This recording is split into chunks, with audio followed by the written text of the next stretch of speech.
Hi, my name is Samantha Gomara. I'm going to go over which location I think in Berlin went over remembering the victims the best and most effectively.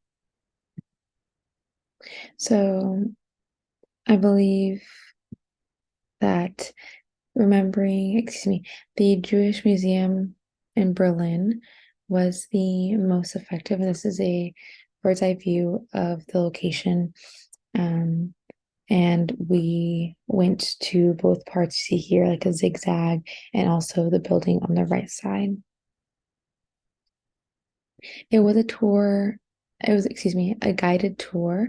And to the left here, we have our tour guide. We split into two groups, and I think that um, this tour guide did a great job of taking us around and showing us the necessary things we needed to see. And I'm pictured here. This image here was one of the locations within the um, museum. It was an architectural aspect of the museum, which I think showed it was an interactive kind of exhibit, which was great for experiencing.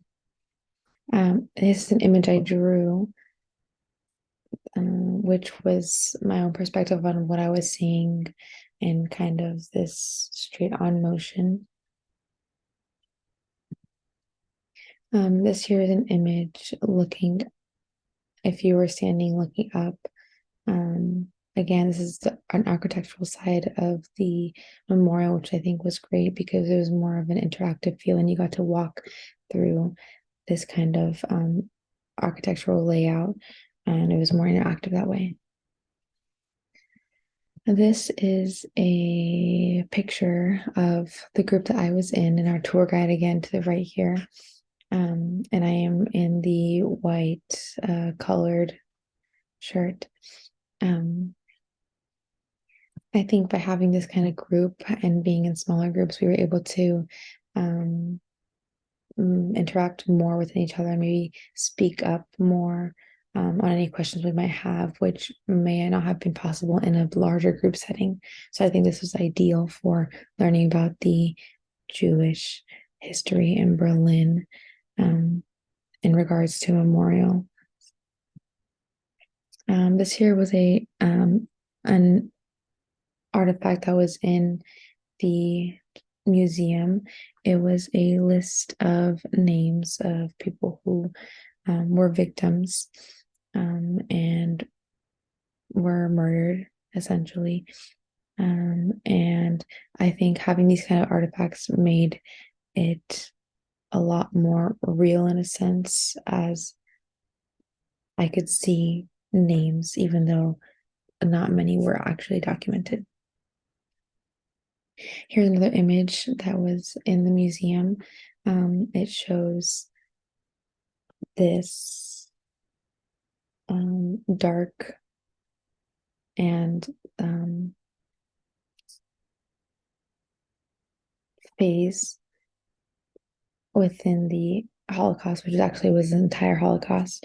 And having these kind of images up, and it was a painting actually, having these paintings up shows not only what I was seeing, obviously, but what people experienced back then. It was kind of like a firsthand document, even if though it was a painting, but it was something that somebody saw. I include this image here to kind of show what this image was portraying. This is a real life image of just how crowded and how the living condition was. And the Jewish Memorial Museum did a great job at having the necessary documents to understand what happened.